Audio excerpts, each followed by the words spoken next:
बिस्मिल्लाहिर्रहमानिर्रहीम, अस्सलाम वालेकुम। आप देख रहे हैं प्रोग्राम स्पोर्ट्स 360। मैं हूं आपका मेज़बान अहमद नवाज़। हमेशा की तरह आपके लिए लेकर आए हैं स्पोर्ट्स की दुनिया से जुड़ी तमाम तर खबरें। आज सबसे पहले क्रिकेट की बात करेंगे, और क्रिकेट में जब बात करनी है तो हमने एक बड़ी इंटरेस्टिंग चीज़ की बात करनी है, और वो ये है कि आईसीसी वुमेंस वर्ल्ड कप, जो कि एक बहुत ही सनसनीखेज मोड़ पर है, उसमें पाकिस्तान एक बहुत बड़ी जीत लेते लेते रह गया। और वो इसलिए क्योंकि बारिश आ गई और मैच का मज़ा पूरे तरीके से किरकिरा हो गया, क्योंकि मैच जो है वो 31 ओवर्स का हो गया था। पाकिस्तान ने बड़ी शानदार कारकर्दगी दिखाई। तकरीबन 7 खिलाड़ी उनके पहले आउट कर दिए थे जब बारिश की वजह से मैच जो है उसमें वक्फा आ गया। उसके बाद जब दोबारा कंटिन्यू किया तो 130 तक रिस्ट्रिक्ट करने में कामयाब रहे। बैटिंग जब शुरू की तो 6 ओवर्स में 34 रन बगैर किसी नुकसान के। तो लग यही रहा था कि जिस तरीके की बैटिंग हो रही है, हमारी बैटर्स ये टारगेट आराम से चेस कर लेंगी। एक बहुत बड़ी विक्ट्री हो जाती, आप टूर्नामेंट की सबसे तगड़ी साइड को हराने में कामयाब हो जाते, और शायद फिर आपके पास एक चांस ज़रूर होता, एक दरवाज़ा शायद खुला रहता क्वालिफिकेशन का। लेकिन अब मोर और लेस वो नहीं नज़र आ रहा, क्योंकि एक बड़ी ऑड सी सिचुएशन हो गई है। अब भी पाकिस्तान ने श्रीलंका से और साउथ अफ्रीका और न्यूजीलैंड से अपने मैचेस खेलने हैं, लेकिन मोर और लेस अब सिचुएशन ऐसी है कि शायद आप मैथमेटिकल कैलकुलेशंस पे जाएं तो क्वालिफिकेशन आपकी नामुमकिन है। अब यही होगा कि पाकिस्तान किस पोजीशन पे फिनिश करता है। लेकिन ये ज़रूर है कि इंटरनेशनल मीडिया ये कह रहा है कि पाकिस्तान की जो बॉलिंग है उसने इंग्लैंड की बैटिंग को एक्सपोज कर दिया है। इंग्लैंड, जिस तरह मैंने कहा कि इस टूर्नामेंट की सबसे टॉप साइड कंसिडर की जा रही थी, उसको अब एक धचका ज़रूर लगा है कि उसकी बैटिंग बुरे तरीके से एक्सपोज हो गई है। तो इस बारे में ज़रूर हम गुफ्तगू करेंगे। उसके बाद कादिज़म ट्रॉफी की अपडेट आपको देंगे। पेशावर ने फाटक और कराची ने मुल्तान को शिकस्त देकर जो है अपने मैचेस में कामयाबी हासिल की, और 3 मैच जो हैं इसके अलावा वो बगैर किसी रिजल्ट के ख़त्म हो गए, यानी ड्रॉ हुए। तो दूसरा राउंड भी बड़ा इंटरेस्टिंग रहा, बड़ी अच्छी परफॉर्मेंसेस इस राउंड में भी रही हैं। उसके बाद कौमी अंडर 19 वनडे कप की बात करेंगे, जहां पर रावलपिंडी को लाहौर ब्लूज़ के हाथों शिकस्त हुई है। लाहौर ब्लूज़ ने ये मैच बआसानी जीत लिया। रावलपिंडी की टीम के लिए बहुत मायूसी है, पूरे ओवर्स भी नहीं खेल पाए, कोई इतना बड़ा टारगेट भी नहीं दिया। जब आप इतना एक बिलो एवरेज टोटल देते हैं तो फिर वो ज़ाहिरी बात है, अगर आप रन बॉल से कम भी जाएंगे तो वो चेस हो जाएगा। और बड़े एक सेंसिबल वे में लाहौर ने इस टारगेट को अचीव किया, तो लाहौर ब्लूज़ को बहुत मुबारकबाद। वो अंडर 19 वनडे कप के चैम्पियन बन चुके हैं। रावलपिंडी को भी मुबारकबाद, फाइनल तक रसाई उन्होंने ज़रूर हासिल की। लेकिन जैसा कि मैंने कहा कि फ़ाइनल में जो एक कंपेटिटिवनेस आपको फाइनल से चाहिए होती है वो नहीं नज़र आई। तकरीबन कम्प्लीटली वन साइडेड एक फ़ाइनल हो गया। तो इस बारे में भी आपको आगाह करना था। उसके बाद सुल्तान ऑफ जौहर हॉकी कप में न्यूजीलैंड ने पाकिस्तान को शिकस्त दे दी है। तो एक रिज़ल्ट पाकिस्तान की तरफ जो आना चाहिए था वो नहीं आया, और न्यूजीलैंड जो है वो ज़्यादा एक तगड़ी साइड इस मैच में साबित हुई। इन तमाम चीज़ों पर गुफ्तगू करनी है। मेहमानों से आपका तारुफ कराते हैं। सबसे पहले स्टूडियोज़ में हमें ज्वाइन कर रहे हैं हमारे साथी एंकर और एक्सपर्ट जनाब सैयद मोहम्मद अवैस। अस्सलाम वालेकुम। कैसे हैं? अल्लाह का शुक्र, आप सुनाएं। Thank you very much for joining us. साथ ही साथ हमें ज्वाइन कर रहे हैं हमारे स्पोर्ट्स एक्सपर्ट। आज इन पर क्रिकेट पे बहुत सारी बात होगी, और ख़ुद भी एक बड़े ज़बरदस्त बैटर हैं। जब आप इंटेंट की बात करते हैं तो वो इन पर ज़रूर पूरी उतरती है। जहांगीर खान साहब हमें ज्वाइन करें। अस्सलाम वालेकुम। Thank you sir. कैसे हैं सर आप? Thank you very much for joining us. और साथ ही साथ एक और ऐसे बैटर इंटेंट जिनका हॉलमार्क है, वो तो मॉडर्न डे क्रिकेट हम आज कहते हैं, वो बचपन से मॉडर्न डे क्रिकेट खेल रहे हैं। काशिफ मजीद हमें ज्वाइन कर रहे हैं, फर्स्ट क्लास क्रिकेटर और स्पोर्ट्स एक्सपर्ट। अस्सलाम वालेकुम। कैसे हैं आप? बहुत शुक्रिया। मुझे नहीं पता, मुझे अंदाजा नहीं था मैं बचपन में क्या कर रहा था। आज आपने मुझे नहीं आप मुझे हैरानगी हो रही है कि आप दो तो इंटेंट वाले हैं। मैं क्या करूं कि ये मेरे तीसरे मेहमान भी इंटेंट की तरफ चले। इनकी भी इंटेंट है, लेकिन शायद हम तक पहुंच नहीं पा रहे। नहीं पहुंच पा रहे। वो मेरे ख्याल से वो अटेंशन फुटबॉल में डाइवर्ट कर देते हैं बार बार, जब लगता है फॉर्म में नजर आए। वापस आ गए। नहीं वापस आ गए। अब ऐसा शानदार कारकर्दगी, मैं बड़ा ऑप्टिमिस्टिक हो गया था जब मैंने बैटिंग देखी 6 ओवर्स में, और मुझे लगा कि ये मैच तो हम जीत रहे हैं, और इसके बाद कहीं ना कहीं क्वालिफिकेशन का सिनारियो ओपन रहेगा।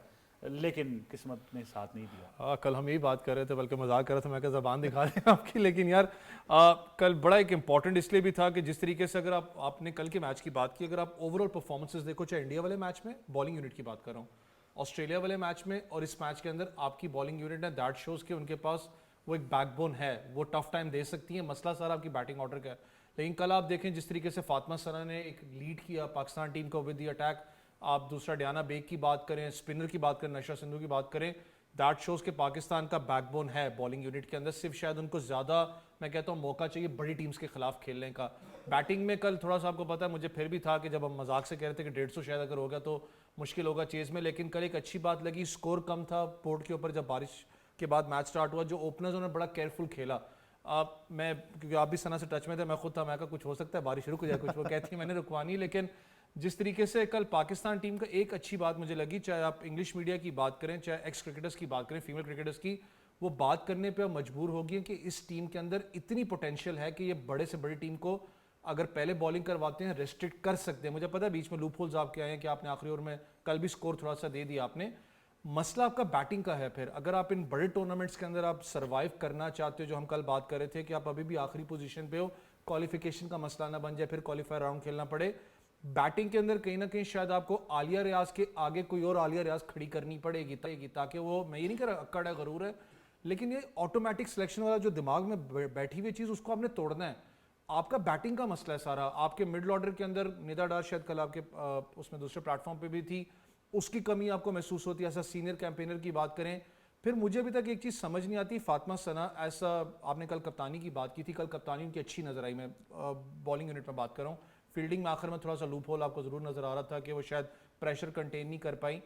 लेकिन मसला फिर आ जाता है कि फातिमा सना का रोल क्या है। ऐसा बैट्समैन की बात करो, आप उनको ऑलराउंडर बनाते हैं, क्या वो स्ट्राइकर है, क्या वो बीच में अंदर आके मिडल ओवर्स के अंदर आके या तो कंस्ट्रक्टेड इनिंग्स करना जानती हैं।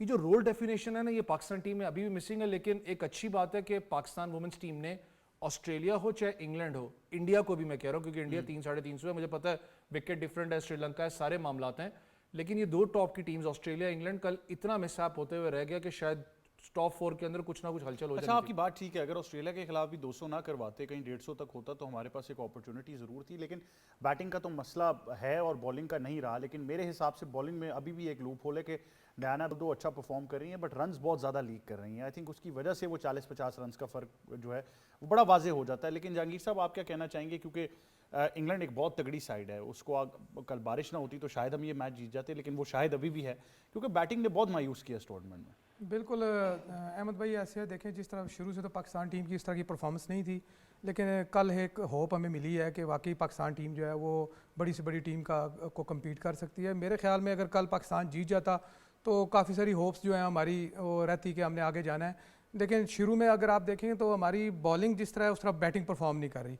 और जो अगर बॉलिंग जिस तरह हम कर रहे हैं, देखें बड़ी सी बड़ी टीम को भी हम रिस्ट्रिक्ट कर रहे हैं। अगर आप इंडिया के खिलाफ भी देखें तो इंडिया के खिलाफ भी हमने बॉलिंग अच्छी की है, लेकिन अगर आप बैटिंग पे आते हैं तो बैटिंग हम जाके बिल्कुल ही कोलैप्स कर जाते हैं। और फिर जिस तरह इन्होंने कहा कि ऑटोमेटिक जो सिलेक्शन है ना, ये ख़त्म होनी चाहिए कि आप परफॉर्मेंस बेस पे सिलेक्शन होनी चाहिए। ये नहीं, किसी भी प्लेयर को ये नहीं होना चाहिए कि उसकी ऑटोमेटिक सिलेक्शन हो। तो मेरे ख्याल में अगर पाकिस्तान ये मैच जीत जाता तो आगे हमारे लिए काफ़ी बेहतर हो सकता था, लेकिन अब मुझे नहीं लगता कि पाकिस्तान आगे क्वालिफाई कर सकता। अच्छा, ये बड़ा ज़रूरी है जहांगीर साहब कि इसके बाद एहतसाब हो, और हमारे यहाँ एहतसाब होता ही है कि या तो आप कोच तब्दील कर देते हैं। वुमेंस क्रिकेट में क्योंकि नंबर्स इतने आपके पास नहीं है तो आप कप्तान नहीं तब्दील करते, आप कोच तब्दील कर लेते हैं। इससे पहले टूर्नामेंट से पहले ही जब निदा डार को निकालने का फैसला हुआ तो हमने कोई प्लान भी रखा नहीं था। ये मोहम्मद वसीम जो टीम के कोच हैं, ये उन्हीं का फैसला था, ये बड़ा वाज़ेह है। तो टीम को उस तरीके से नहीं लेकर चल सके। अब इसके बाद क्या एहतसाब होगा टीम का? देखिए, एहतसाब तो शुरू से आप देख रहे हैं, चाहे मेंस टीम हो चाहे वुमेंस टीम हो, हम सबसे पहले कोच या कैप्टन ही कुर्बानी देता है। बाकी हमने अभी तक देख लें, चाहे वुमेंस टीम हो या मेंस टीम हो, कभी हमने प्लेयर्स की कुर्बानी दी है।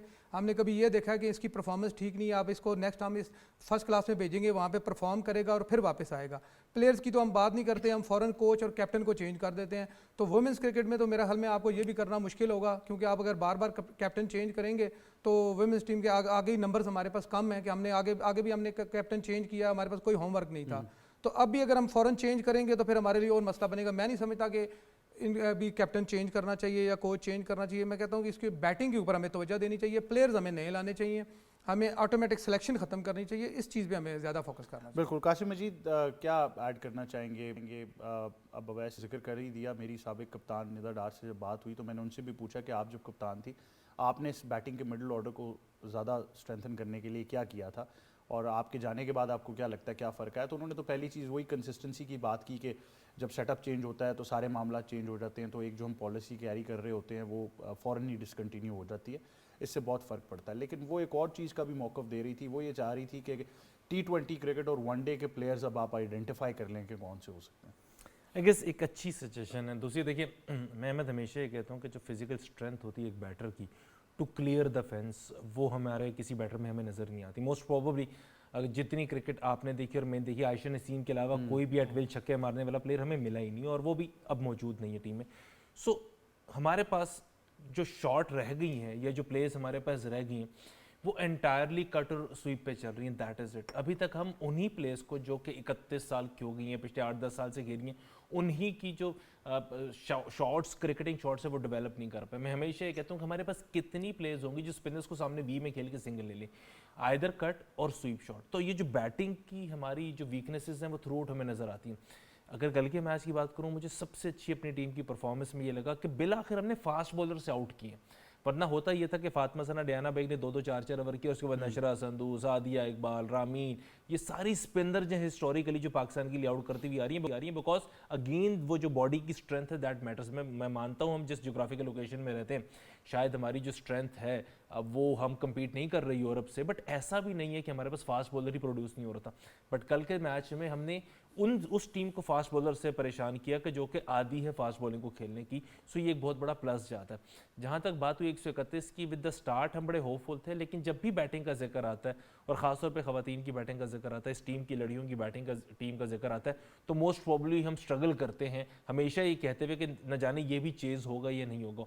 ऑस्ट्रेलिया वाले मैच में 70 पे जब हमने साथ किए और हम इसी तरह प्रोग्राम करते हुए कह रहे थे कि अगर 150 हो जाए तो हम शायद पकड़ लेंगे, बिकॉज तब भी शायद मौजूद था 150 पे, हम तब भी कंफर्म नहीं थे हम ऑस्ट्रेलिया को जीत पाएंगे। वो तो अनफॉर्चुनेटली बहुत ही ज़्यादा रन हमसे हो गए।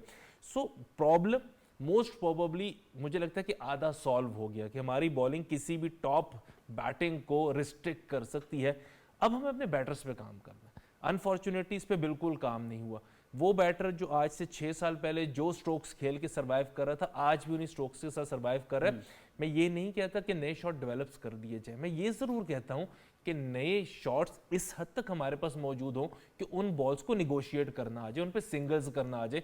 ठीक है, हम सीधा छक्का नहीं मार सकते, बट हम सीधा सिंगल कर सकते हैं। अच्छा, मेंस क्रिकेट के साथ ये भी सिमिलैरिटी वुमेन्स क्रिकेट में ही है, ऑल दो स्ट्रक्चर दोनों के ग्रास रूट पे डिफरेंट है कि 50 ओवर पूरे नहीं खेले जा रहे, यानी वो टेम्परामेंट का मसला है आपका। देखिए टेम्परामेंट के साथ ना एक और चीज़ अहमद, अब हम जितने भी हैं क्रिकेट उसको थोड़ा सा समझ लेते हैं, और शायद जो इंटरनेशनल क्रिकेट खेले हैं बहुत ज़्यादा समझते हैं।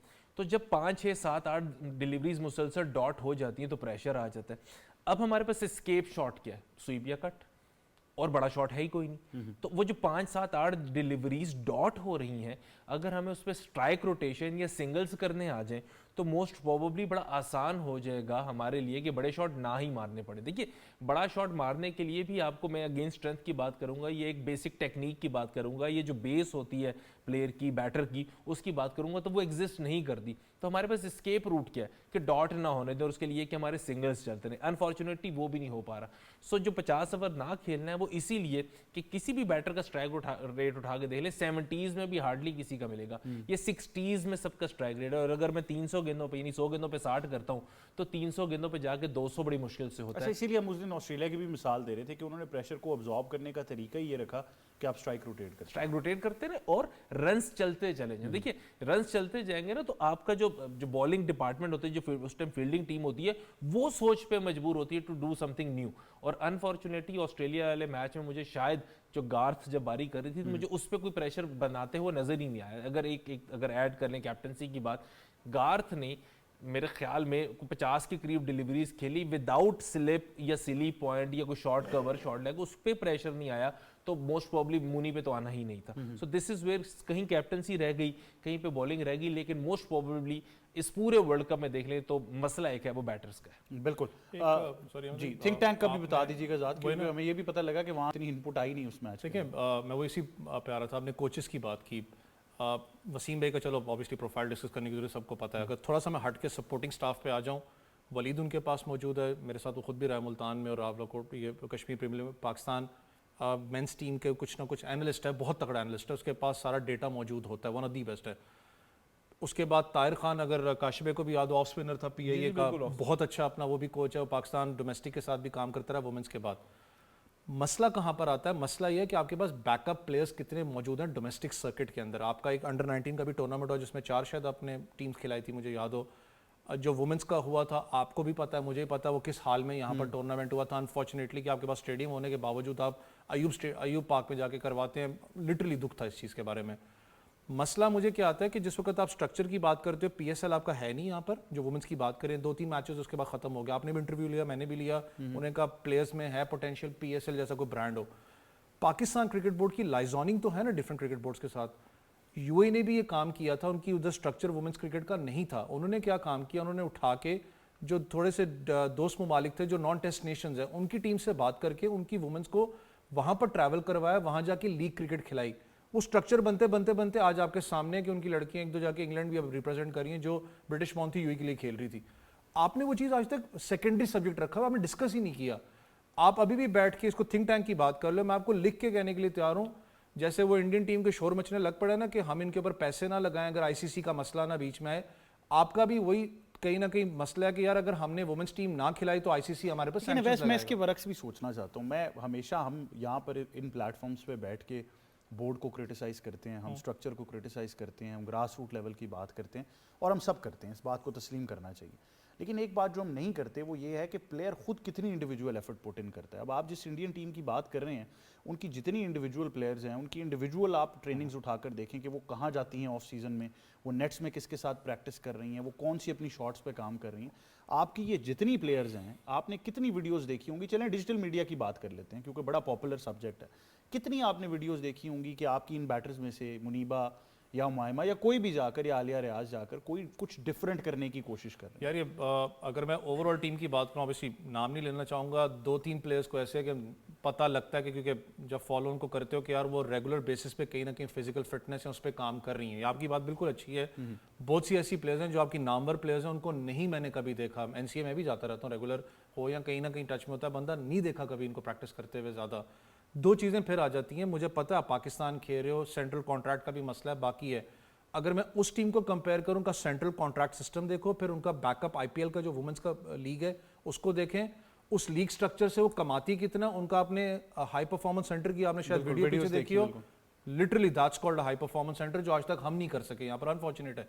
मसला फिर आपका फाइनेंशियल स्ट्रक्चर का आता है। मैंने इसलिए कहा ना कि ठीक है क्रिकेट बोर्ड को यहाँ पर बैठ के मैं भी क्रिटिसाइज कर देता हूँ, लेकिन कभी आप क्रिकेट बोर्ड के साथ बैठो ना, एक बात उनकी मुझे अच्छी लगती है, और बात है पूरी दुनिया के अंदर, चाहे हमारे ग्राउंड्स की बात करें, हम इस्लामाबाद कहते हैं ग्राउंड्स आबाद नहीं हो रहे, खाली क्रिकेट बोर्ड का काम नहीं है ना, ये इस्लामाबाद रीजन का काम है, काम यहाँ तक कि पब्लिक प्राइवेट पार्टनर्शिप कंपनीज का भी है। आपके तो हाई परफॉर्मेंस सेंटर वाले प्लेयर्स को नहीं घुसने देते। अली रजा को रोक लिया था कि तुम कौन हो भाई, वो कह रहा है प्लेयर। मैं एक स्पोर्ट्स का नाम नहीं लूँ, शायद आपसे समझ गए होंगे, एक दफ़ा एक हेड कोच, एक पाकिस्तान टीम का हेड कोच एक फैसिलिटी यूज़ करने जा रहा है और उसको बाहर एक बंदा रोक लेता है, सिक्योरिटी कहता है कौन है, उसने कहा भाई मैं ये हूँ, उसने कहा पहले जाके इजाज़त लेके आओ। तो ये हालात हैं। फिर मुझे बताया ना, वो आप वाली बात ठीक है, मैं हर जगह क्रिकेट बोर्ड या किसी उसको नहीं करता, लेकिन मसला ये कि पब्लिक प्राइवेट पार्टनरशिप भी कोई अल्फाज होता है जिस पे पूरी दुनिया चल रही है। आपको चाहे इस्लामाबाद में है, हाई परफॉर्मेंस सेंटर कहीं भी है, आपको वो पार्टनरशिप्स करनी पड़ती है ताकि अपने ऊपर से आप बोझ निकालें, लेकिन इसको सेकेंडरी सब्जेक्ट ना ट्रीट करें। पाकिस्तान वुमेन्स का बहुत मजाक बन चुका है यार, सीरियसली। हम भी यहाँ जैसे बात करते हैं 150 हो जाए तो ये हो जाएगा, एटलीस्ट इसको आप सीरियस चैप्टर पकड़ें अगर आप चाहते हैं कम्पीट करना बड़े लेवल। बिल्कुल ऐसे ही। लेकिन जहांगीर साहब ये तो है, अब अगर हम अपनी मिसाल भी ले लें, चलें आप तो फिर एक बड़े एग्रेसिव प्लेयर हैं, हम जैसे जो टेक्स्ट बुक क्रिकेटर होते हैं, पुराने वक्तों की क्रिकेट खेल रहे होते हैं, हम अगर नेट्स में ना भी जा पाएँ तो हम कोई ना कोई वीडियो देख लेंगे, और बड़ा कॉमन सब्जेक्ट होता है, आप अपनी वीडियो देखने की कोशिश करते हैं। काशिफ की तो खैर सबसे ज़्यादा वीडियोस मैं ही बना रहा हूँ, जितने वो 100 करी जा रहे हैं, लेकिन ये है कि आप उससे एनालाइज करने की कोशिश करते हैं, आप कुछ ऑफ सीजन में डिफरेंट करते हैं। आप अगर पुल नहीं खेला जा रहा तो आप कोशिश करते हैं कि मैं शॉर्ट बॉल की प्रैक्टिस करूँ, नॉकिंग करूँ। तो प्लेयर्स की इंडिविजुअल एफर्ट डिफाइन करती है कि वो कितना बड़ा प्लेयर बने। देखें, सबसे बड़ी बात है कि इंडिविजुअल एफर्ट हमेशा काउंट होती है। अगर आप देखें आप शॉर्ट पे बॉल पे कमज़ोर हैं तो आप नेट में जाते हैं, आप कहते हैं जी मैं ज़्यादा से ज़्यादा इसकी प्रैक्टिस करूँगा। इसके अलावा जो सबसे मेन बात है ना जी, देखें जिस तरह मजबूरी से क्रिकेट चलाई जा रही है ना, वुमेन क्रिकेट पूरी, यानी ये कम से कम सब कंटिनेंट की मैं बात कर रहा हूँ, यहाँ पे जो आईसीसी का अगर डर ना हो तो हो सकता है कोई बंदा इसको सपोर्ट ही ना करे। तो मेरे ख्याल में अगर आपने क्रिकेट अपनी चलानी है, वुमेन क्रिकेट में अपनी कोई इज्जत बनानी है, तो यहाँ पे इसके ऊपर काम करना चाहिए प्रॉपर। जिस तरह हम मेंस क्रिकेट पे ध्यान देते हैं, इस पे ध्यान देना चाहिए, इसकी डोमेस्टिक क्रिकेट पे ध्यान देना चाहिए। अभी देखें कि अगर कोई अभी बात कर रहे थे ये कि हमारी कोई भी प्लेयर जो है वो बड़ी हिट नहीं लगा सकती, तो उसके लिए तरीका है कि अब अगर आपने वनडे क्रिकेट खेलनी है तो इनको कोई लॉन्गर वर्जन टूर्नामेंट दें डोमेस्टिक में, ताकि वहाँ पे ऊपर फील्डर होते हैं, वहाँ से जब इनसे सिंगल नहीं निकल सकती तो इनको कोई हिट ऊपर से मारने की कोशिश करें। कोई इस तरह की एफर्ट करेंगे, इंडिविजुअल भी होगा और उसके अलावा पीसीबी भी कुछ करेगा तो ये क्रिकेट हमारी इंप्रूव होगी। अदरवाइज फिर ऐसी क्रिकेट चलेगी जैसे अब हम देख रहे हैं, तो मेरे ख्याल में पीसीबी को और पाकिस्तान क्रिकेट बोर्ड को इसके ऊपर ज़्यादा तवज्जो देनी चाहिए कि अगर उन्होंने क्रिकेट इंप्रूव करनी है तो इसको सीरियस लेना पड़ेगा। जी काशिफ, इंडिविजुअल एफर्ट्स पे आप क्या कहना चाहिए? देखिए एक ना फाइनेंशियल्स की बात पहले कर लेते हैं। हम में से हर शख्स ये कहता है कि पाकिस्तान विमेन के पास शायद उतने फाइनेंशियल स्ट्रक्चर नहीं है, प्लेयर्स की मैं बात करूँ। यकीनन हम कंपैरिजन जब करेंगे इंग्लैंड ऑस्ट्रेलिया के साथ तो नहीं, ऑफ कोर्स नहीं है, इंडिया के साथ इन्होंने कंपैरिजन कर दिया नहीं है, बट हमें ये भी देखना चाहिए कि यही पूल ऑफ प्लेयर्स है जो पिछले सालों से मौजूद है, और यही पूल ऑफ प्लेयर्स जो है जिनका सेंट्रल कॉन्ट्रैक्ट भी हो जाता है, इनके पास कभी डिपार्टमेंट भी रहे, ये कभी रीजन्स की नुमाइंदगी भी करती रही और पेड एम्प्लॉयज़ हैं टू पाकिस्तान क्रिकेट बोर्ड। उसके बाद इंडिविजुअल एफर्ट नजर ना आए तो ये ज्यादती वाली बात हुई थी, because if they are professional cricketers तो उन्होंने अपनी स्किल्स है उसको एनहेंस करने to compete at the top level. इनमें से कितने प्लेयर होंगे या जिनको 5 साल से फॉलो नहीं कर रहे। सपोज मैं अगर 5 साल से इस प्लेटफॉर्म पे बैठ के आपके साथ बात कर रहा हूँ तो 5 सालों से मैं ये नाम बारहा ले रहा हूँ, सुन रहा हूँ, बिल्कुल। और इन 5 सालों में हमने कितनी ही शॉट्स को डेवलप होते हुए देखा है, कितने स्ट्रोक्स को डेवलप होते हुए देखा है, हमने कितने कॉम्पिटिशन्स में इनको देखा है। दूसरी बात देखिए, अब हम जब क्लब क्रिकेट इस्लामाबाद में खेल रहे थे, यंग थे, तो हमें अमूमन कह दिया जाता था कि जी इस तरह 2-3 प्लेयर्स आएंगी, वो भी आपके साथ बैटिंग करेंगी या बॉलिंग करेंगी, तो लेट्स अकोमोडेट देम। मैंने पिछले 5 सालों में इस्लामाबाद पिंडी में नॉट अ सिंगल प्लेयर जो कि खेलती हुई देखी। आई एग्री कि उनके अंदर लड़कियों ने लड़कियों के साथ खेलना है, बट मुझे ये भी अंदाज़ा है कि आप अपने से अच्छों के साथ खेलेंगे तो सीख पाएंगे। अच्छा, इसकी मिसाल एक है, आपको 2 प्लेयर्स याद होंगे, कर्नल नौशाद साहब, अल्लाह उनके दर्जात बुलंद करे, उनके जो नेफ्यू उनके सॉरी जो नीस उनकी हैं और उनके नवासे हैं, वो दोनों स्कॉटलैंड के लिए खेलते हैं। वो आप आए थे, आपको याद है, आपने भी ट्रेनिंग सेशन में हिस्सा लिया। इस बार भी मुझे उनका मैसेज आया, क्योंकि जाहिर बात है हम कर्नल साहब की वजह से उनकी पेट्रनेज थोड़ी सी करते हैं कि जो मरियम है जो स्कॉटलैंड नेशनल टीम की तरफ से खेलती है, उन्होंने कहा मैं कुछ अर्से के लिए पाकिस्तान आ रही हूँ दिसंबर में, तो आप मेरे लिए नेट्स और साथ मैचेस भी अरेंज करेंगे। और उसके बाद भाई जो उनके फास्ट बॉलर है इब्राहिम अंडर 19 का, वो थोड़ी बाद में आएगा। तो वो अपने ऑफ सीजन, अपनी वेकेशन के अंदर भी ढूंढ रहे हैं कि हमें मैचेस खेलने को मिल जाए। देखिए अब ये इंडिविजुअल एक मुझे कहता है स्किल सेट को इन्हेंस करने की बात होगी, और ये ज़ाती पैशन पे बात आ गई कि हम चाहते हैं कि एक डिफरेंट रीजन में छुट्टियों पे जा रहे हैं तो भी जाके वहाँ पे क्रिकेट को एक मुख्तलिफ अंदाज से खेले, बिकॉज वो पाकिस्तान आएंगे, डिफरेंट सर्फेसेस मिलेंगी, डिफरेंट ग्राउंड मिलेंगे, पिचेस डिफरेंट होगी और कंपटीशन लेवल इंटायरली डिफरेंट होगा, बट वो सीखना चाहती हैं अपनी ज़ाती हैसियत में रह के। इस टाइम तो इंग्लैंड या स्कॉटलैंड क्रिकेट बोर्ड उनको सपोर्ट नहीं कर रहा, इस टाइम उनको कोई भी सपोर्ट नहीं कर रहा, बट वो फिर भी एफर्ट कर रही है। और मोस्ट प्रोबेबली जब मैचेस अरेंज होंगे there are certain financial constraints जो एड अप होते हैं, और मुझे ये और आपको याद है कि वो होता है। हम में से कितनों ने इन प्लेयर्स को कहीं ना कहीं कम्पीट करते हुए देखा। आई टोटली एग्री कि हमारे पास इंफ्रास्ट्रक्चर मौजूद नहीं है। आई टोटली एग्री कि इन बच्चियों का, इन लड़कियों का इस सोसाइटी में ग्राउंड्स में जाके खेलना बड़ा मुश्किल हो जाता है। But having said all this, चूंकि ये रास्ता उन्होंने अपना लिया है तो अब उस पर एफर्ट करना है, मेहनत करनी है, बिकॉज ये उनका अपना चुना हुआ रास्ता है। अब इसमें जितनी कठिनाइयाँ आएंगी तो मोस्ट प्रोबेबली इसको फेस भी करना है और इससे आगे बढ़ना भी है। मुझे ये बात कहते हुए क्यों थोड़ी सी, देखिए मैं अपनी टीम को सपोर्ट इसलिए करूंगा और आखिर तक करूंगा कि इस पूरे वर्ल्ड कप में नॉट अ सिंगल टीम के जिसने हमारे साथ इजीली रन स्कोर किए। हमने सबको एक ऐसी तरह से क्रिकेटिंग टर्म्स में कहते हैं कि बांध के रखा। अनफॉर्चुनेटली हमारी बारी है तो हम ज्यादा बंध गए। सो एक शायद एस्पेक्ट बैटिंग का रह गया जो अच्छा है। मैंने इस पूरे वर्ल्ड कप में ड्रॉप कैचेस भी नहीं देखे कि हमारे से अन्य वाला को ड्रॉप कैचेस हुए हों। फील्डिंग बहुत अच्छी रही, फील्डिंग बहुत अच्छी रही, बॉलिंग बहुत अच्छी रही। सो एक बैटिंग रह गई। मोस्ट प्रोबेबली हमारा अगला 3 साल का प्रोजेक्ट बैटर्स पे होना चाहिए, शायद हम वर्ल्ड बीटर्स हैं। अच्छा, ये बड़ा इंटरेस्टिंग सब्जेक्ट है कि फिर ये ना हो कि जब आप, हमारे यहाँ ये भी होता है जब आप एक डोमेन को सही करने जाते हैं, मेंस क्रिकेट में हमने बैटिंग ठीक करने की कोशिश की तो हमारी बॉलिंग खत्म हो गई, तो ये भी मसला है। लेकिन कायद-ए-आज़म ट्रॉफी की तरफ लाजमी रुख करेंगे। आपको बताएं कि बड़े इंटरेस्टिंग वहाँ पर मुकाबले हुए। काशिफ के एक क्लब के प्लेयर हैं, उन्होंने भी 100 कर दिया, तो बड़ी इंटरेस्टिंग परफॉर्मेंसेज हैं काशिफ इस सीजन में। देखिए इस्लामाबाद की बात करेंगे, इस्लामाबाद से स्टार्ट करते हैं। हमाद ने 100 कर दिया, 170 ऑड कर दिया, उसी मैच में सरमद भट्टी का 100 हो गया। हसन नवाज लीड कर रहे हैं टीम को। सो ये वो सारा है जो हमारे क्लब क्रिकेटर्स हैं। हमने शायद इस टॉपिक पे पहले भी बेनतहा बात की। दुख होता है जब अपनी टीम में हम गेस्ट प्लेयर देखते हैं और हमें लगता है कि इस्लामाबाद के 2 लड़कों का हक मारा गया, और ये पूरे रीजन्स में। मेरी इस पर बेनतहा गुफ्तगू रिसेंट पास्ट में हुई। वो कॉन्ट्रैक्ट भी है और फिर पीसीबी का एक सर्टेन क्राइटेरिया भी है। उस क्राइटेरिया को किसी एक ऐसे प्लेयर के लिए फुलफिल करना इंतहाई नामुमकिन है अहमद के जो पहले फर्स्ट क्लास नहीं खेले। मैं नाम लेके भी डिफाइन कर सकता हूँ। वो फास्ट बॉलर जो इस्लामाबाद रीजन से डिस्ट्रिक्ट क्रिकेट खेला, 17 उसने आउट किए, उसको ये कह के नहीं, और वो टॉप विकेट टेकर है, उसको ये कह के चांस दिया गया कि आप लास्ट ईयर फर्स्ट क्लास नहीं खेले। ये बिल्कुल वैसे ही है कि आप जॉब के लिए जाएं और फ्रेश हों, नए नए यूनिवर्सिटी से निकले, तो वो आपसे एक्सपीरियंस मांगना शुरू करते हैं। वो जी मैं ये प्रोजेक्ट ये परफॉर्मेंस देकर आया हूँ, नहीं जी एक्सपीरियंस लेकर आओ। तो अनफॉर्चुनेटली ये थोड़ा सा क्राइटेरिया को भी पाकिस्तान क्रिकेट बोर्ड को देखना है, और उनकी जगह जिस फास्ट बॉलर को रखा गया उसके डिस्ट्रिक्ट में 7 आउट है, और वो इसलिए खेल गया कि लास्ट टाइम कायद-ए-आज़म ट्रॉफी के 2 मैच खेला तो उसमें भी परफॉर्मेंस नहीं थी। सो अगर आप एक दफ़ा कायद-ए-आज़म ट्रॉफी खेल गए, you are bound to play again and again, और वो जो डिस्ट्रिक्ट का टॉप परफॉर्मर होगा वो रह जाएगा। सो कहीं ना कहीं इस क्राइटेरिया को भी नज़रसानी करने की जरूरत है। और second most probably guest player, test cricketer Mohammad Nawaz आके खेला तो हमें समझ आती है कि चले पाकिस्तान का टेस्ट सीजन है जो कि 2 टेस्ट मैचेस पे मुश्तमिल है सिर्फ, और उसमें नवाज का नाम नहीं है, तो वो उसके लिए शायद वो प्रैक्टिस कर रहे थे।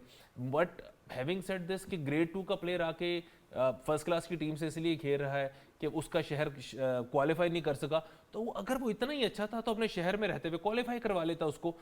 इस शहर के लिए, किसी भी शहर के लिए वो लड़का क्यों सेक्रीफाइस करे कि जिसने ग्रेड 2 खेली, परफॉर्म किया, उसका शहर फर्स्ट क्लास रीजन क्रिकेट खेलने के लिए पहुंच गया, और उसके बाद उसको पता लगेगा कि ग्रेड 2 टीम का जो परफॉर्मर है वो आके उसकी जगह पे फर्स्ट क्लास क्रिकेट एंजॉय कर रहा है। सो मोस्ट प्रोबेबली इसको जरा क्वेश्चन मार्क करके बड़ी सोचने की जरूरत है। अच्छा, ये क्राइटेरिया आई एम ग्लैड कि आपने मेंशन कर दिया, हमारी उस दिन भी इस पर गुफ्तगू हुई थी ऑफ द रिकॉर्ड, लेकिन जहांगीर साहब ये बड़ा ऑड क्राइटेरिया है। अब इसमें ऐसी भी मिसाल है एक ऐसे प्लेयर की जो बड़ा टैलेंटेड है लेकिन पिछले सीज़न वो इंजर्ड था, लेकिन क्योंकि वो पिछले सीज़न इंजर्ड था तो ऑटोमेटिकली पीसीबी के डोमेस्टिक क्राइटेरिया ने ये कह दिया कि वो क्योंकि नहीं खेला पिछले साल, फर्स्ट क्लास वाला जो है वो उससे ज़्यादा कंटेंशन में, तो हमने उसको खिला दिया। अब ये आपने फैसला करना है, आप एक जगह कहते हैं टॉप परफॉर्मर्स को खिलाएं, फिर आप कह रहे हैं जो पहले फर्स्ट क्लास खेला है उसकी परफॉर्मेंस है कि नहीं है उसको ऑटोमेटिकली खिला दें।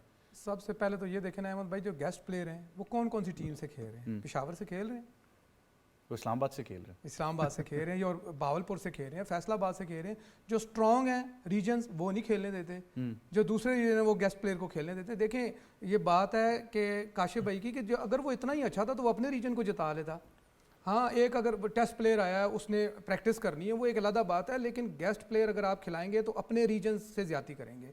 देखें जो बड़े रीजन्स हैं वो अपनी तरफ से गेस्ट प्लेयर नहीं खिलाने देते, इसलिए वो कहते हैं कि हमारे रीजन्स का है। अभी देखें जो पिंडी की टीम जिस तरह हारी है, आपने देखा, हमने बजाय इसके देखने के पिंडी की टीम ग्रेड 2 में क्यों हारी है, क्योंकि ग्रेड 2 में अगर आप देखें कैप्टन बहुत वीक थे, उसके अलावा परफॉर्मेंस कोई नहीं थी, लेकिन वो प्लेयर सारे के सारे जाके मुख्तलिफ टीमों में एज ए गेस्ट प्लेयर खेल रहे हैं। अगर वो इतने अच्छे थे, इतने डिसिप्लिन के पाबंद थे तो अपनी पिंडी रीजन को भी जिताते, क्वालिफाई कराते। वहाँ पे उनके डिसिप्लिन के हालात अगर आपको पता चलें तो अक्सर आपको पता है ना, लोग आगे बताते रहते हैं पिंडी की टीम के डिसिप्लिन के क्या हालात हैं। तो मेरे ख्याल में ये प्लेयर दूसरे रीजन में जाके उनको क्या फ़ायदा पहुंचाएंगे। तो मेरे ख्याल में ये गेस्ट प्लेयर वाला बिल्कुल नहीं होना चाहिए। गेस्ट प्लेयर आप खिलाएंगे तो अपने प्लेयर से ज़्यादा करेंगे, और एक टैलेंटेड जो आपका रीजन का प्लेयर है वो बाहर बैठेगा। अच्छा, इतनी जहाँ पर चेंजेस होती हैं जहांगीर साहब, हर सीज़न में हम पॉलिसी चेंज कर देते हैं फर्स्ट क्लास की, आज तक मुझे नहीं लगता 2 सीजन एक पॉलिसी चली होगी। वहाँ पे ये क्राइटेरिया भी बना दें कि जो प्लेयर जिस रीजन का है वो पाबंद है उधर से ही खेलने का, वरना नहीं खेलेगा, बस सिंपल है। देखिए बिल्कुल यही होना चाहिए, जो रीजन का प्लेयर है वहीं से खेलेगा, वहीं से उसको अपॉर्चुनिटी मिले, वहाँ पे वो कम्पीट करे। अगर उसकी जगह उस टीम में नहीं बन रही तो वो देखे कि मेरी इस टीम में जगह क्यों नहीं बन रही, ताकि उसको ज़्यादा मेहनत करनी पड़े। अभी क्या होता है कि अगर आपकी इस टीम में जगह नहीं बनी तो नो प्रॉब्लम, आप दूसरी टीम से खेल लेंगे। तो इससे क्या होता है कि जो प्लेयर हैं वो उस तरह की मेहनत भी नहीं करते, उन्हें पता है मैंने एज ए गेस्ट प्लेयर किसी और टीम से खेल लेना है। लेकिन अगर उसको पता हो कि उसका रीजन हार जाएगा और मैं बाहर हो जाऊँगा तो वो फिर एफर्ट भी उसी तरह ही करेंगे। तो मैं, और दूसरा पॉलिसी जो है हमारी डोमेस्टिक की पॉलिसी अगर अच्छी होती तो आज हमारी क्रिकेट भी अच्छी होती। डोमेस्टिक की हमारी हमेशा पॉलिसी है, साल बाद चेंज ही होती है। बिल्कुल ऐसे ही है। और मुझे बाबर के सवाल के बारे में बताया जा रहा है, मुझे पता था ये आएगा, लेकिन बाबर आजम की अगर आप बात करें तो उसको लाहौर में मौका नहीं मिल रहा था तो वो इस्लामाबाद से आके खेला, लेकिन ऐसा नहीं था कि वो लाहौर से खेल के लाहौर क्वालिफाई नहीं हुई फिर उसने कहा मैं इस्लामाबाद का रुख करता हूँ, ऐसा नहीं हुआ। लेकिन उसके इस्लामाबाद आने से बड़े प्लेयर्स हैं जिनकी जगह मारी गई, उनको भी हम जानते हैं। जी बहुत शुक्रिया, थैंक यू। ऐसे बड़े प्लेयर्स हैं जिनको मौका नहीं मिला तो हम उनको जानते हैं, लेकिन आई थिंक वैसे ये पॉलिसी होनी चाहिए, ना किसी और रीजन का प्लेयर खेले, ना यूएई से हम किसी को इम्पोर्ट करें, बड़ा सिंपल रखें अपनी पॉलिसी को। यार जब ये बात कर रहे थे मुझे एक चीज़ ज़हन में आई थी कि ऐसे भी कुछ प्लेयर्स के साथ ज़्यादती होती है कि 2 मैचेस के अंदर बैक टू बैक 100 स्कोर करते हैं। फर्स्ट क्लास की बात कर रहा हूँ, मैं रीजन का नाम नहीं लूँगा। एक दिन आते हैं जी प्रेसिडेंट साहब, लड़का स्कोर नहीं कर पाता, अगले दिन प्रेसिडेंट साहब फिर आते हैं, लड़का स्कोर नहीं कर पाता, तीसरे मैच के अंदर उसको ड्रॉप कर दिया जाता है। रीज़न क्या दिया जाता है, वो प्रेसिडेंट साहब को पसंद नहीं है। वो भाई वो बैक टू बैक स्कोर कर रहा था, किसी पे बैट पैच भी आता है। दूसरा जो इंजरी पीरियड की आपने बात की, इंजरी का ये मामला जो उनसे, क्योंकि फिर मैं कहता हूँ कि आपका एक स्ट्रक्चर्ड वो है कोई नहीं कि जिसके अंदर आप ऑनलाइन एक सारा स्क्रूटनी वाला स्ट्रक्चर हो कि लड़के का पता हो कि किस अपना टीम के अंदर परफॉर्म किया, या तो ईद के दिन भी मैच करवा के आपको पता स्कोर कार्ड भिजवा दिया जाता पीसीबी को, उसने परफॉर्म कहाँ पर किया और किस जगह पे जाके उसको ब्रेक लगा है, उसका बाकायदा मैं सरे की बात क्योंकि अभी काम में कर गया था, उनके पास बाकायदा उसका प्रोसेस पड़ा हुआ है, ब्रेक लगा, अगर 6 मैच का भी लगा 6 मैच का ब्रेक क्यों लगा, उसका रिहैब है तो रिहैब कितने दिन में कंप्लीट हुआ है, उसकी प्रॉपर जो डॉक्टर रिपोर्ट है A to C लेके वो पड़ी हुई ऑनलाइन, उसके पास पड़ा हुआ है कि यार इसका ये इशू था, इसकी वजह से उसको ब्रेक लगा क्योंकि नेक्स्ट सीजन के लिए कंटिन्यू करना है, क्या नहीं करवाना। हमारे यहाँ सिस्टम है कोई नहीं, ये अनफॉर्चुनेट एक मामला है जो कि शायद मुझे लगता है कभी जिंदगी में सुधरना ही नहीं हमारा, क्योंकि इंटरनल प्रोसेस है नहीं हमारा। दूसरा प्लेयर्स की आपने बात की, अभी आप सियालकोट रीजन में भी आप देख लें, मेहरान की चले मैं बात करता हूँ, किसी ने उसको ये कहा कि जी आप फ्रंट लाइन अपना आप स्पिनर है नहीं, आपको हम ऐसा सच कोई देखते नहीं पाकिस्तान टीम के अंदर, 200 प्लस स्कोर होता है उठा के 400 करवा देता है, आई गेस 126 मारता है 127 मारता है 9वीं जाके पोजीशन पे। आप डोमेस्टिक स्ट्रक्चर के अंदर एक लड़का जिसको आपने एक ब्रेन फीड की हुई है, मैं वही उसकी बात नहीं, बहुत से ऐसे लड़के हैं जिनको ब्रेन फीड कर रहे हो कि आने वाले 4 डे क्रिकेट को तुम अपना खेलोगे या पाकिस्तान के टेस्ट क्रिकेट खेलोगे या आने वाले 1 डे क्रिकेट को आप खेलोगे, और उसी जगह पे आप बैठ के बैक एंड पे उसको कह रहे होते हो कि यार तुम तो फ्रंट लाइन पे नजर ही नहीं मुझे आते, तो मुझे बताओ ना कि आप साइकोलॉजिकल उस पर प्रेशर और उसके दिमाग में आखिर फ्यूचर के लिए क्या बना रहे हो।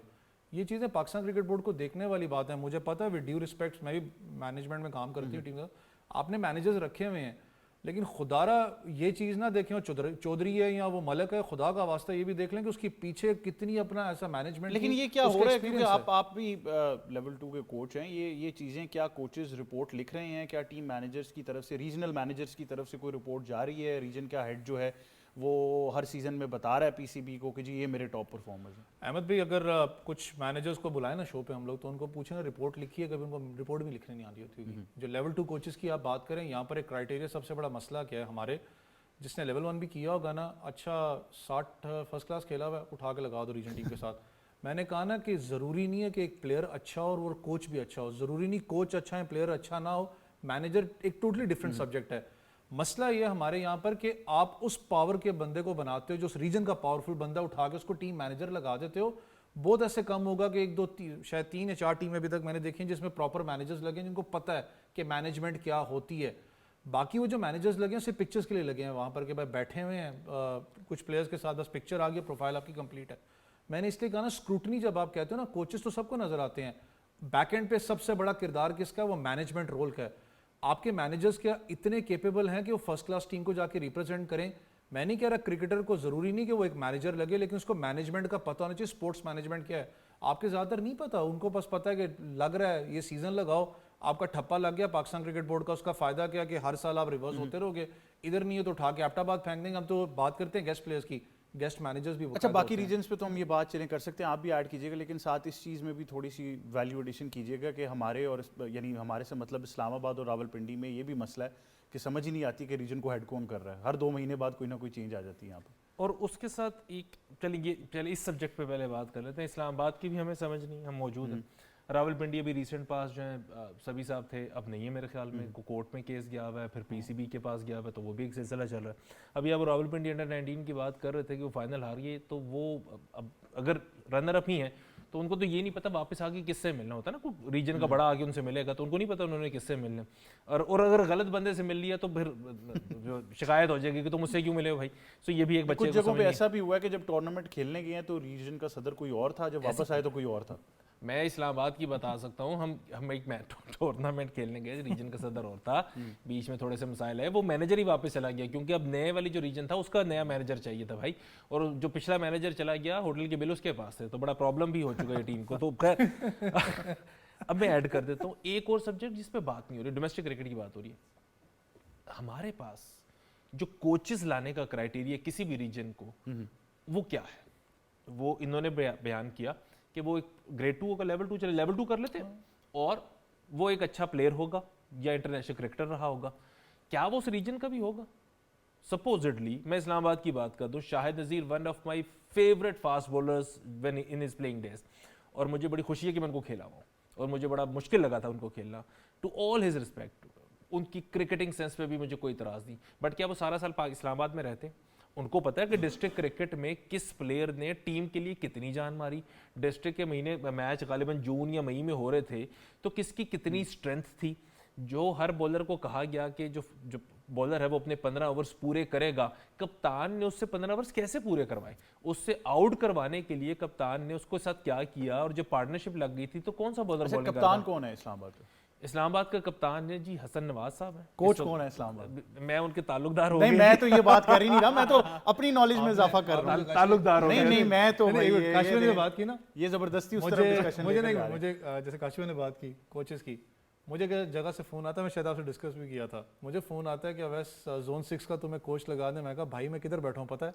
कहता है किधर? इस्लामाबाद। तो मुझे आगे से कहा जाता है यार कुछ टाइम के लिए चले जाओ ना वहाँ पर। भाई मेरा सब कुछ इस्लामाबाद में जोन है, 6 मैं कराची, ये भी इस्लामाबाद डिफाइन करते हैं जोन 6 कराची। नहीं, मैं वो बात कर रहा हूँ कि यार इस्लामाबाद रीजन का मैं हूँ, मुझे आप उठा के जोन 6 में डाल रहे हो, आखिर क्राइटेरिया क्या है? मुझे आज तक ये समझ नहीं आती। फिर देखो आप इस्लामाबाद की बात कर रहे हैं ना, लिटरली लड़के, ये शायद मैंने मेरे साथ ही लेवल 2 किया हुआ है, लड़के जो कराची के हम चाह रहे हैं फिर वो भी यही कहते हैं तुम लोग बाहर से आके यहाँ जोन्स में लगते हो, हमारा क्या कसूर है जो हमने लेवल 2 किया हुआ है। इस चीज को पाकिस्तान क्रिकेट देखिए, बोर्ड को क्रिकेटिंग देखना चाहिए। मैटर्स से अगर आप रिलेट करेंगे और अगर क्रिकेटिंग मैटर्स से रिलेटेड फ़ोन कॉल्स की बात होगी तो मेरे ख्याल से चेयरमैन पीसीबी आज भी दूसरे नंबर पे हैं। मैं पिछले 3 साल से ये मुवाजना करने की कोशिश कर रहा हूँ कि वैस को कितने फ़ोन आते हैं और कहाँ से आते हैं। आज जोन 6 की भी इन्होंने बात कर दी, शायद ही कोई टीम रह गई होगी वैस जिसके लिए आपको फ़ोन नहीं आया। नहीं, जोन 6 डोमेस्टिक की टीम है। अच्छा, ये कोचिंग है ना वैसे, इसमें एक चीज और ऐड कर लें।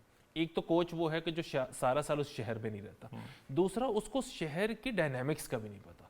इस्लामाबाद का क्रिकेटर एंटायरली डिफरेंट तरीके से ग्रो कर रहा है या अपनी क्रिकेट को चला रहा है। रावलपिंडी जो कि बिल्कुल फैजाबाद से आगे स्टार्ट होता है, एंटायरली डिफरेंट है। रावलपिंडी के पिछले दिनों जब ये हमने सियासी कोई मामलात को डिस्कस करने की बात की, 30 पे से 22 प्लेयर जो सिलेक्ट हुए वो एक ही क्लब के थे। वो इंटायरली डिफरेंट बात है जी, वो उसको छोड़ ही दें। और वो शायद इसीलिए क्लब के जो बड़े हैं आजकल बेचारे फंसे भी हुए। इस्लामाबाद की अवैस के बड़े करीब हैं वो। ओके, अवैस उनके साथ पिचेस का मुआयना करते हैं गद्दाफी स्टेडियम में। आपने घर कहाँ से जाना?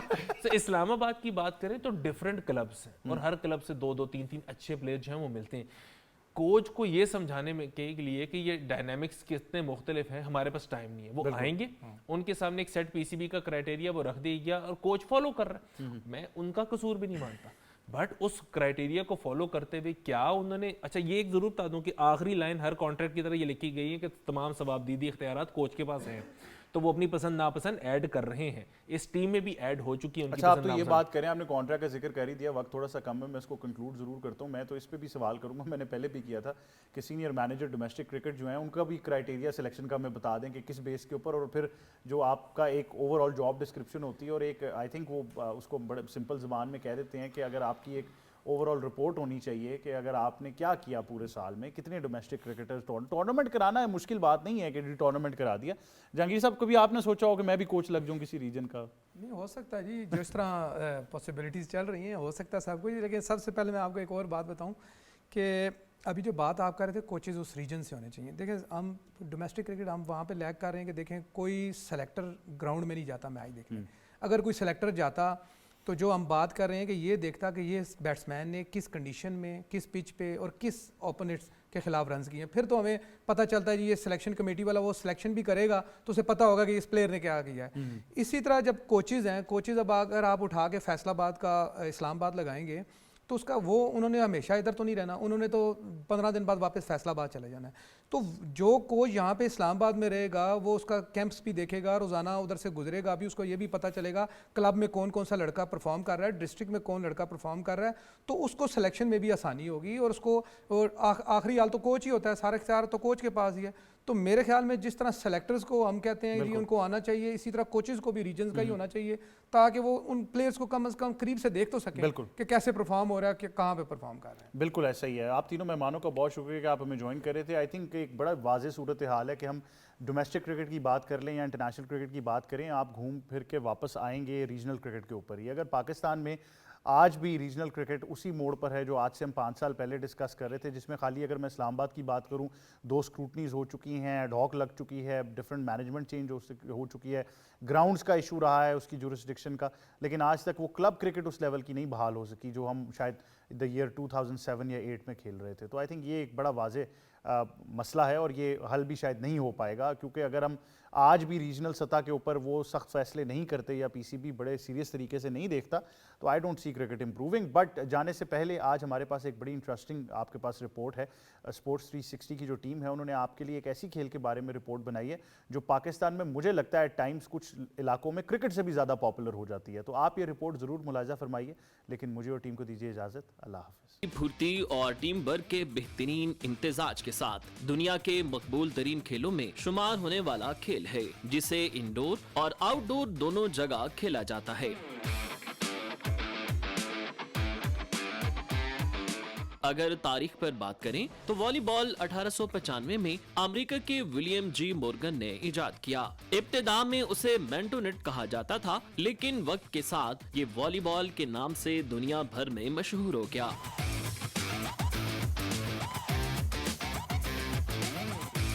वॉलीबॉल में गेंद हवा में उड़ती है तो हर खिलाड़ी की नजर उसके पीछे दौड़ती है। स्पाइक की गूंज के साथ मुखालिफ सिम्त में ब्लॉक की दीवार, सर्विस, पास, सेट स्पाइक और ब्लॉक जैसी बुनियादी तकनीकें खिलाड़ियों को नुमाया बनाती हैं। लेकिन वॉलीबॉल ऐसा खेल है जहां हर खिलाड़ी के लिए जिस्मानी फिटनेस के साथ साथ ज़हनी तवज्जो भी जरूरी है।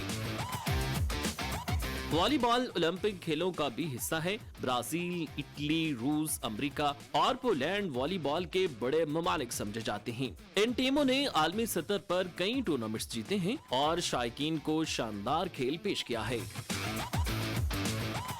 पाकिस्तान में देहात से लेकर कौमी मैदानों तक ये खेल धड़कनों में बसता है।